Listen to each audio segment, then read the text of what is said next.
I don't expect you to believe this. I wouldn't have believed it myself if I hadn't lived through it, if I hadn't spent years trying to rationalize what happened, only to realize that no amount of logic could explain away the truth. This isn't some urban legend, some late-night internet horror story. It's real. And if you're reading this, then maybe it's already too late for you, too. This story begins with a room. A small, unremarkable bedroom in an old rental house. For walls, a window facing the backyard, and a single closet door that never quite shut properly. There was nothing unusual about it. Not at first, but something was wrong. I didn't notice it immediately. It started as a feeling, a sense of unease that settled in my gut the first night I slept there. It was the kind of feeling you get when someone is watching you, but you turn around and there's no one there. The air always seemed too still, like the room was holding its breath. And then there was the cold. The rest of the house was warm, comfortable even. But that room? It was always freezing. Not just chilly, but unnaturally cold, like stepping into a walk-in freezer. I checked the vents, the windows, even called the landlord to ask if there was an issue with the heating. He shrugged it off, said the insulation in that part of the house wasn't great. Just get a space heater, he told me. So I did, but it didn't help. No matter how high I cranked the heat, the room remained cold. And as the days passed, I started noticing other things. The closet door always slightly open no matter how many times I closed it. The faint, rhythmic creak of the floorboards at night, like someone shifting their weight. And then the breath. I first noticed it about a week after moving in. I had just turned off the lights, lying in bed, staring at the ceiling when I heard it.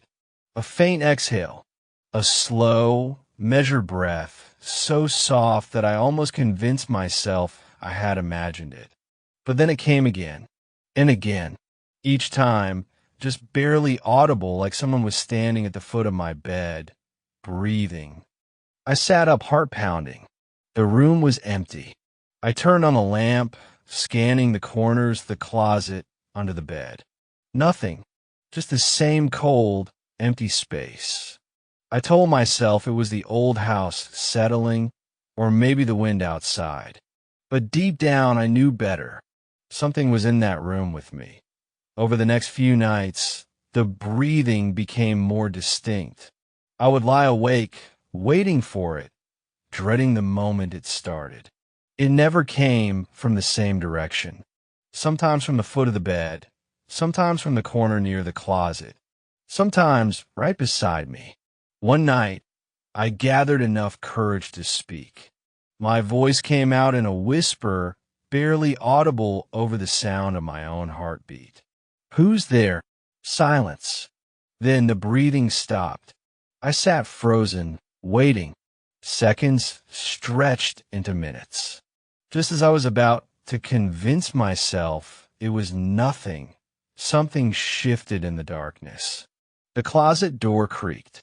Not all the way open, just an inch. Just enough to see that black sliver of space beyond. I didn't sleep at all that night. I started researching the house the next day.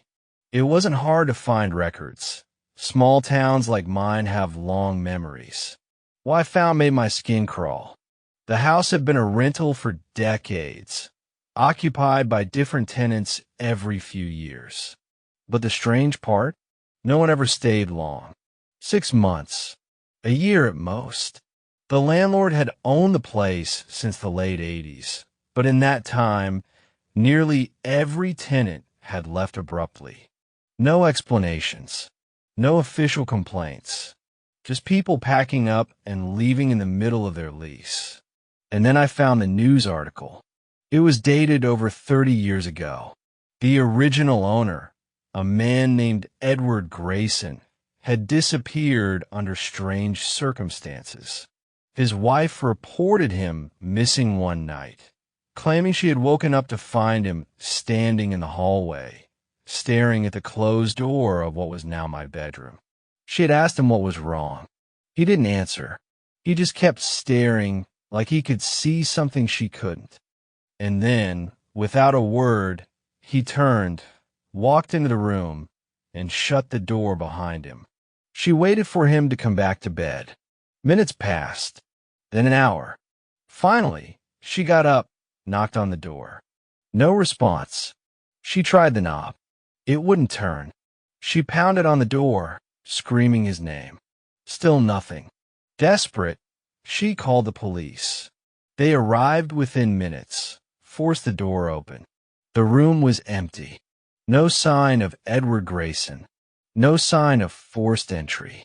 The window was locked from the inside. The only thing out of place, the closet door slightly open. They searched for weeks. No body, no leads, nothing. He had simply vanished. Just like that. And now, decades later, I was sleeping in that same room. That night, I locked the closet door. Not just the weak, outdated latch it came with, I bought a heavy-duty padlock, securing it shut with a thick chain. Then I pushed my dresser in front of it for good measure. It didn't matter. I woke up to the sound of breathing. Not across the room. Not at the foot of the bed. Right next to my ear. I bolted upright, scrambling for the light. My fingers fumbled against the switch, heart slamming against my ribs. The lamp flickered on. The room was empty, except for one thing. The closet door. Not just unlocked. Wide open. And the chain I had wrapped around it, neatly coiled on the floor, like someone had taken their time unfastening it.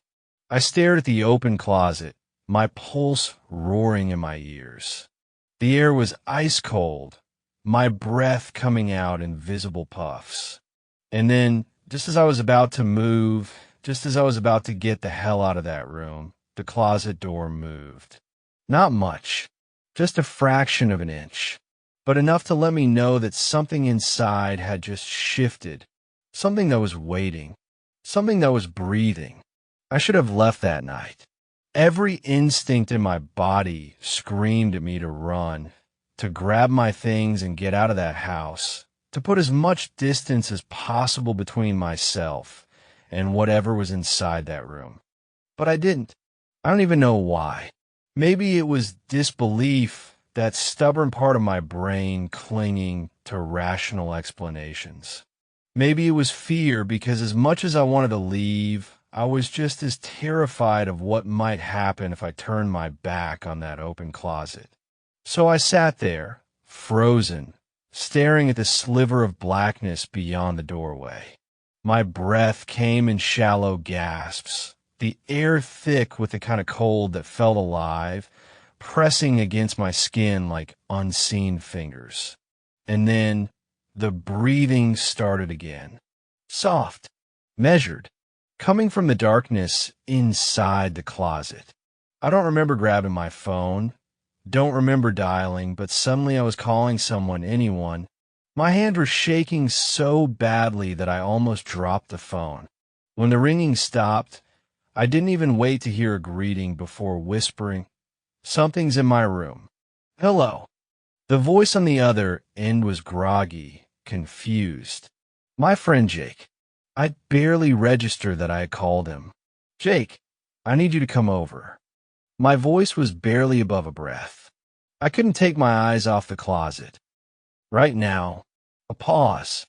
Then, "Dude, it's 3 a.m. There's someone in my room." I choked on the words, heart pounding. My voice caught as the breathing in the closet stopped. The silence that followed was somehow worse. I don't remember what Jake said next. I don't even remember hanging up. Because at that moment, the closet door, which had already been wide open, began to move again. Not slamming shut, not swinging open, just moving. A slow, deliberate inch forward, then back. Like someone was standing just behind it, gently nudging it. My body refused to move. every muscle locked in place as I watched. Then from inside the closet, something shifted. Not the door this time. Something deep inside, past where I could see. A faint scrape, like fabric brushing against wood. Then a tap. So soft, I almost didn't hear it. Then again. Tap, tap, tap. Like fingers gently drumming against the closet wall. A sob rose in my throat. I clutched my phone so hard my knuckles ached. Then, just as I was about to bolt from the bed and run, headlights swept across my window. Jake. The second I saw them, I moved. I didn't think. I launched myself from the bed, sprinting for the door. But as my hand closed around the doorknob, the closet door slammed shut behind me. I screamed. Then I was in the hallway, running, tripping over myself as I barreled toward the front door. I barely managed to undo the locks before Jake was there, standing on the porch, looking at me like I'd lost my mind. What the hell? Get inside. My voice came out in a frantic whisper. Just get inside. We sat in the living room, me wrapped in a blanket, Jake staring at me like I had grown a second head. I told him everything. The cold, the breathing, the closet door. Dude, he rubbed his face. You're sleep deprived. Maybe you had some weird sleep paralysis thing. I wanted to believe that. God, I wanted to believe that so badly. But I knew. I had been awake. It had been real. He sighed, glancing toward the hallway. All right, I'll check it out. No. My stomach twisted. Don't. But he was already standing, and he was going toward the room. Jake pushed open the bedroom door like it was nothing. The room was just as I had left it. The blankets rumpled from where I had launched out of bed. My phone charger still dangling off the nightstand. But the closet door was closed. Jake walked straight up to it. If something grabbed me right now, you'd shit yourself. He smirked. I didn't answer. I couldn't, because behind him, just for a split second, I saw something move in the reflection of the window. I couldn't make out details. A shape, a figure, something that hadn't been there a second ago. Then, before I could open my mouth, he yanked the closet door open. Empty. Nothing but a few jackets, a stack of boxes, my old backpack. Jake turned back to me. See? He grinned. You just scared yourself. No boogeyman. But as he spoke, I saw his breath in the air. Jake saw it too. The smirk fell from his face. He held out a hand. It was trembling. Why is it so cold? I didn't answer, because suddenly, from inside the closet, where nothing was standing, a breath exhaled. Jake heard it. He went pale. His hand twitched at his side.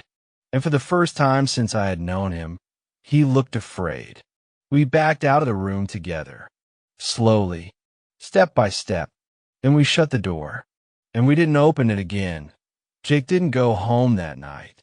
He slept on the couch, wrapped in every blanket he could find, a kitchen knife tucked under his pillow. We didn't talk much. What was there to say? But as I lay awake, staring at the hallway, listening to the silence stretch on, I knew one thing for sure. We had both heard it, and whatever was in that room knew we had heard it too. That was the moment I understood. I had made a mistake by acknowledging it. And now, it wasn't going to leave me alone. The next morning, I woke up to the sound of my phone vibrating on the coffee table. For a brief, blissful second, I forgot everything. The cold, the closet, the breath. Then the memories hit like a freight train, and I bolted upright, heart hammering. Jake was still on the couch, curled up under a pile of blankets, looking like he hadn't moved all night. His face was pale, drawn. When the phone buzzed again, he stirred, blinking blearily at me. You gonna get that? His voice was rough. I grabbed the phone. Unknown number. I hesitated, then answered. Hello. Silence. A long, empty stretch of static. Then, through the crackling, I heard it. A breath. Soft. Slow. Right against my ear. I threw the phone like it had burned me. It hit the floor with a dull thud. Jake shot up, suddenly wide awake. Dude? What the hell? I couldn't speak. My mouth had gone dry. I just stared at the phone, lying face up on the rug, the screen still glowing. A voicemail icon appeared. I didn't check it. We left the house an hour later. I didn't even bother changing out of my sweatpants. I just threw on a hoodie, grabbed my car keys, and told Jake we were getting the hell out of there. We drove with the windows down. The morning air was crisp, but it wasn't the bone-deep cold from my room. It felt normal, safe. Neither of us spoke for a long time. Finally, Jake cleared his throat. You're not going back, right? I swallowed. I don't know. Jake turned to look at me, his expression unreadable. Dude, we both heard it. It's not just in your head.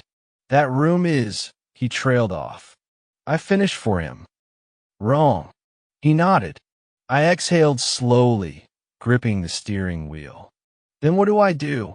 Just abandon my place? Jake was quiet for a moment. Then get help. Someone who knows about this kind of shit. I almost laughed. Like who? An exorcist? I don't know. A priest, a medium, a ghost hunter, whatever. There are people who deal with this kind of stuff. You can't just ignore it. But I already knew that.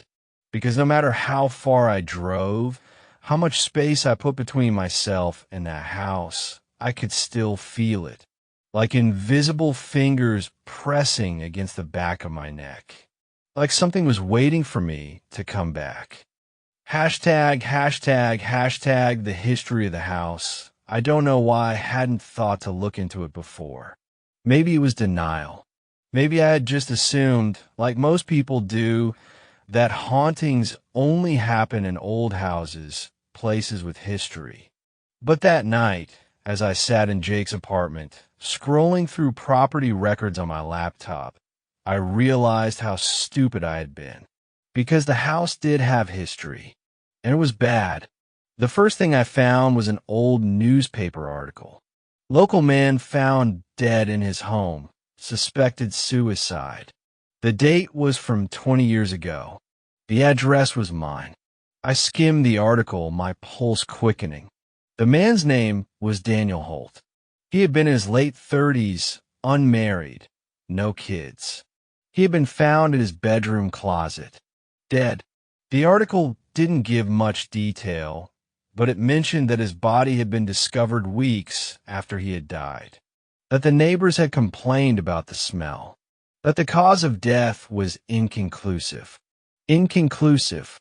I stared at the word, my stomach knotting.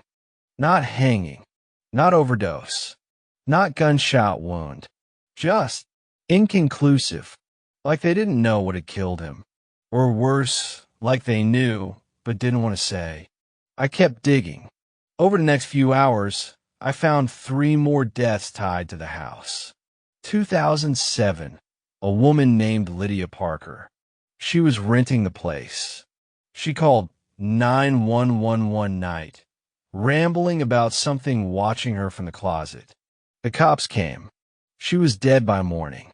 Heart failure. 2015, a college student, Mark Hensley. He was staying in the house while his parents were away. His sister found him locked in his bedroom. The closet door had been ripped off its hinges. The autopsy listed a heart attack, but he was 22 years old.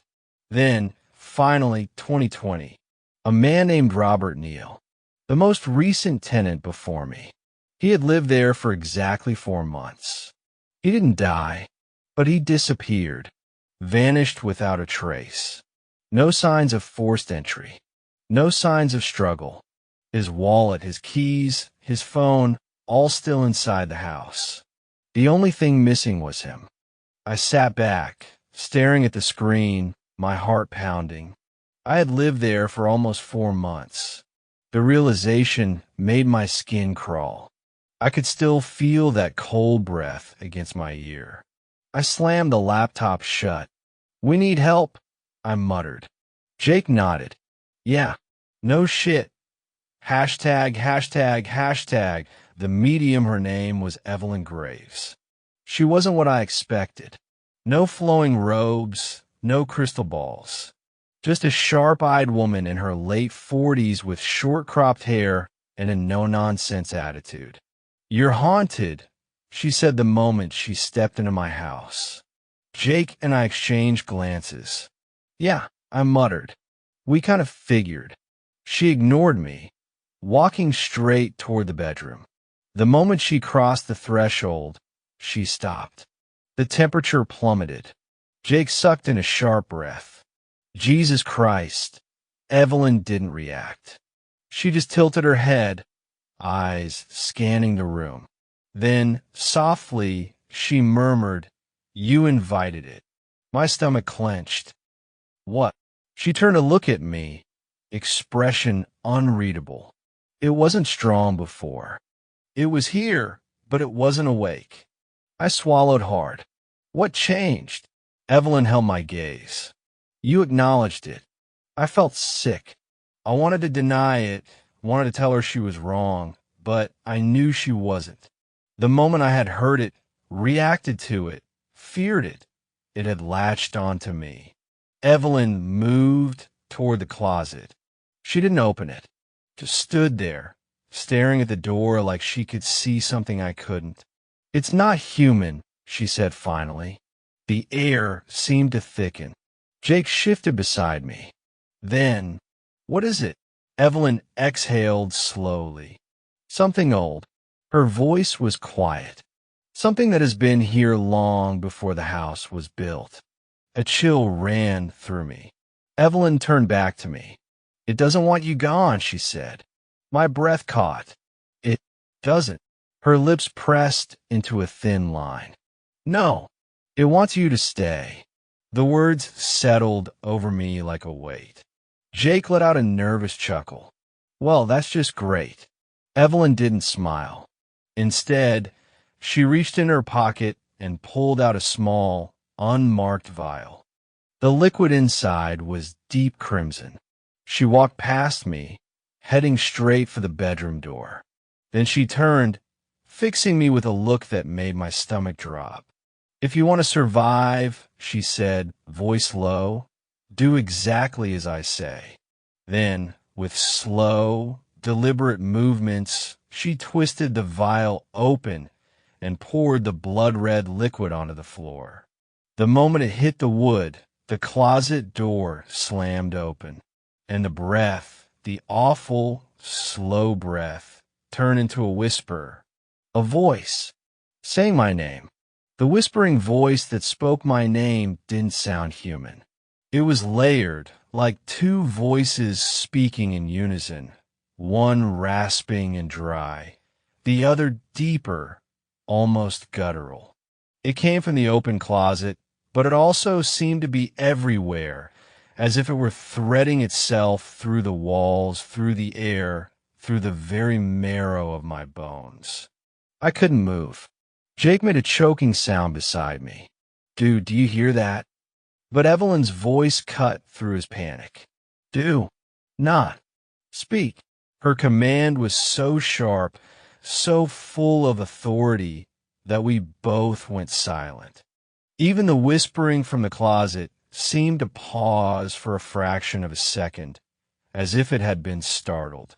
Then it resumed, hissing, muttering, shifting.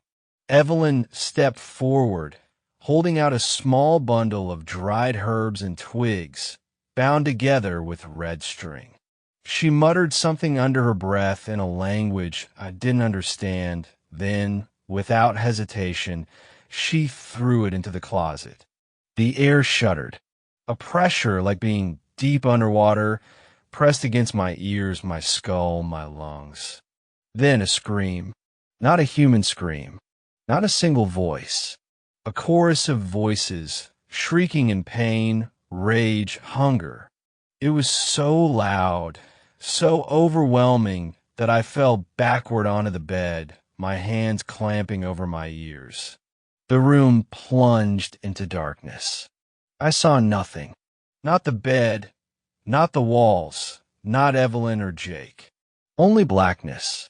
And in that blackness, a shape. A figure standing in the closet, just beyond the threshold.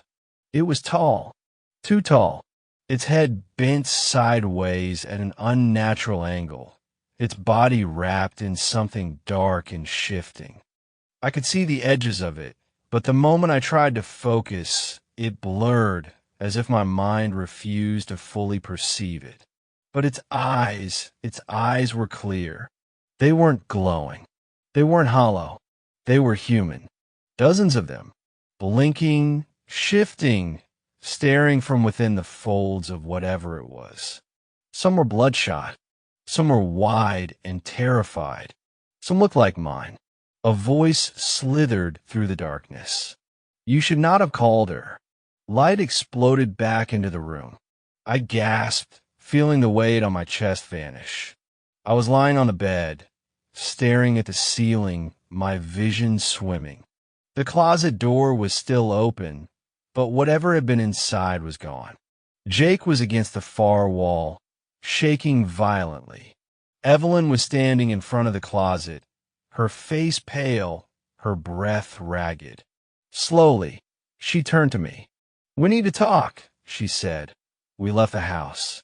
Evelyn refused to say anything until we were far enough away. We drove in silence to a diner on the other side of town, where we sat in a back booth, surrounded by the normalcy of clinking plates and murmured conversations. But none of it felt real anymore. I couldn't stop seeing that thing in the closet. Couldn't stop seeing those eyes. Evelyn stirred her coffee, not drinking it. She looked exhausted, but more than that, she looked angry. She finally spoke. That house should have never been built. Her voice was quiet. It wasn't the house that started this. It wasn't the deaths, the suicides, the disappearances. It was the land. She looked at me, her dark eyes steady. There was something there long before that house. Something that was disturbed. My hands curled into fists. What? What is it? Evelyn didn't answer right away. Then she said, "I don't know its name." A chill ran through me. But I know what it does. Jake swallowed hard. Which is? Evelyn leaned forward slightly, lowering her voice. It mimics silence. A deep, suffocating silence. Then Evelyn continued. It doesn't kill people the way we think of killing. It doesn't break in and attack. It doesn't need to. It learns them. It watches them. It becomes them. I felt sick. Becomes them? I echoed. Evelyn nodded. Every time someone acknowledges it, notices it, reacts to it, it absorbs a part of them. It takes their voice, their breath, their memories. She exhaled, tapping her nails against her mug. It started small, a whisper in the closet, a breath in the dark. Then someone died. Then another. Then another. I thought about the newspaper articles. Daniel Holt, Lydia Parker, Mark Hensley, Robert Neal, all of them taken. My voice was hoarse. Why hasn't anyone stopped it? Evelyn's expression was grim. Because they never make it out. That night, I stayed at Jake's place. Neither of us talked much. What was there to say? I barely slept. Every time I closed my eyes, I saw it. The way it had looked at me. The way it had whispered my name. By morning, I had made my decision. I had to go back. Jake fought me on it. Are you insane? Evelyn literally said. I know what she said. My voice was steady, but my hand was shaking. I need to finish this. Jake stared at me like I had lost my mind. Maybe I had, but I knew one thing for certain. If I ran, if I left that house and never looked back, it would follow me. It had already started taking pieces of me. My breath, my voice, my reflection. If I didn't end it now, it would keep taking until there was nothing left. I turned to Evelyn. You said it absorbs people, I said. That it mimics them. She nodded. Then how do I stop it? Evelyn's face darkened. There's only one way, she said. You have to burn the house down. The words settled over me like a thick fog. I should have been relieved. A clear answer. A solution. But I wasn't. Because somewhere deep inside me, I knew it wasn't going to let me. That evening, as the sun bled red over the horizon, we drove back to the house. Jake stayed in the car. He didn't even try to argue. Evelyn walked beside me, a duffel bag slung over her shoulder. Inside, I knew were the things she needed to end this. We stood at the front door. I took a slow, shaking breath, and then, without another word, I stepped inside. The house was silent. The air was still, but something felt wrong. The floorboards creaked beneath my feet as I moved toward the bedroom. The door was open. The closet was open. The darkness inside seemed deeper than before. Then I heard it, a whisper, coming from the closet. It wasn't the same as before. It wasn't layered. It wasn't shifting. It was a single voice. My voice. Help me. My stomach dropped, because it didn't sound like a trick. It didn't sound like a mimicry. It sounded real, like someone was inside the closet, like I was inside the closet, whispering for help. I stared into the darkness, heart pounding. Then, slowly, carefully, I took a step forward. I should have run. I should have turned around and left that house to rot, let the thing inside it fester until the earth swallowed it whole. But I didn't, because the voice calling from the closet, my voice wasn't a trick. It wasn't distorted or layered or shifting like before. It was me. Help me. Soft. Desperate. Weak. Like I had been calling from inside that darkness for a long, long time. I felt a pressure in my skull, a deep, gnawing recognition. My body knew something my mind refused to understand. Because if I was standing here in the doorway, who was inside the closet? Hashtag, hashtag, hashtag the fire that wouldn't burn Evelyn was behind me. Her duffel bag slung over her shoulder, filled with everything she needed to end this. She whispered, "Don't listen to it." But I was already stepping forward. My heart pounded, my limbs felt heavy. The closer I got, the more wrong everything felt. The closet wasn't just dark. It was hollow, a void stretching deeper than it should. The shadows inside weren't just shadows. They were thick, writhing, like the walls had folded into themselves. And at the center of it, something moved, a shape, a person.